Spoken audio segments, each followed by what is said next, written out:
sale of land. Expired. Call the Honourable John Banks. Mr. Speaker,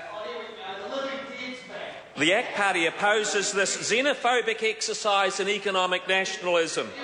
that's what it is. It's a xenophobic exercise in economic nationalism. And what a cheek!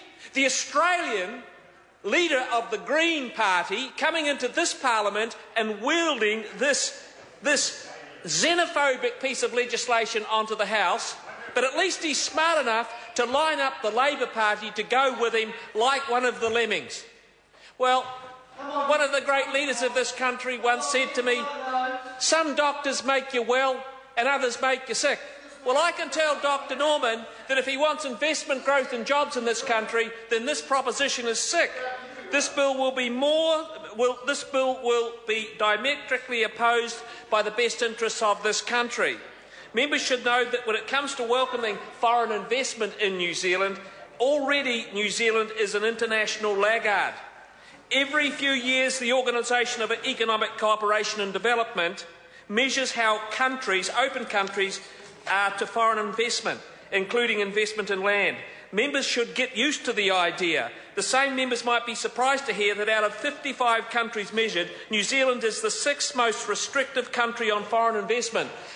What are they going to do with the land? What is a self-respecting Aussie that wants to come to this parliament going to do when he buys his one-bedroom flat in Manukau Road in Epsom in my electorate? He can't take it back to Aussie when he's finished with his political career come the next election.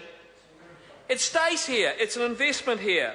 Now, there are fewer restrictions on investing in Russia than there are here.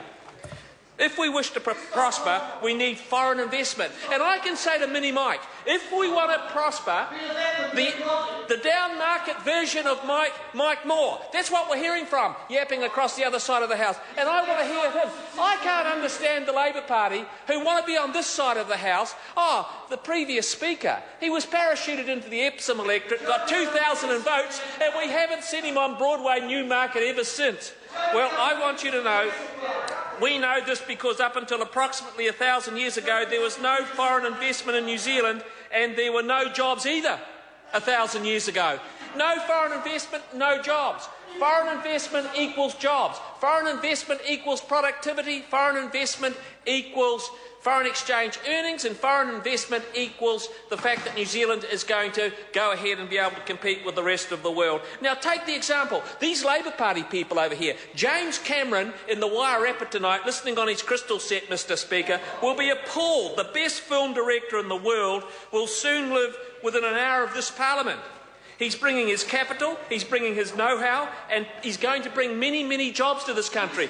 But the Labor Party and the Australian leader of the Green Party, they don't want James Cameron here. The Australian leader of the Green Party doesn't want James Cameron here because he says in this legislation, if we pass it through here, James Cameron, the greatest film director in the world, one of the great ones, won't be welcome in this country. Only the Green Party would want to discourage that kind of investment.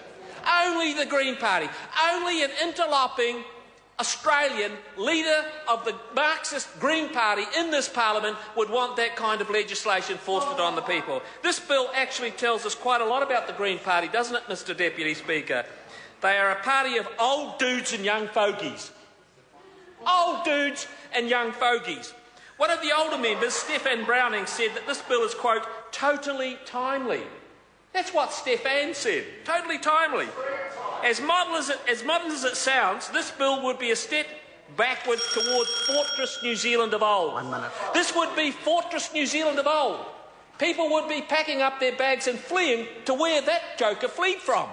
Australia across the Tasman. Well, we say to the Australians, if you want to come to New Zealand and invest in New Zealand and buy land in New Zealand and buy property in New Zealand and create jobs in New Zealand and create wealth for New Zealand, unlike the Australian leader of the Green Party in this parliament, then you're welcome. So, Mr. Speaker, this bill would be a disaster for this country. It would close down New Zealand when it needs to be opening up and leave the nasty aftertaste of green xenophobia in our mouths. That's what it would do. It would leave a nasty aftertaste of green xenophobia. I haven't heard in the last 8 months what that party stands for in terms of investment, growth and jobs and creating wealth and foreign exchange earnings. The little little yapper there. He's never had a real job in his life, and he comes. I'm sorry to interrupt the honourable member. His time has expired. I call Andrew Williams. Thank you, Mr. Speaker. I take a call on behalf of New Zealand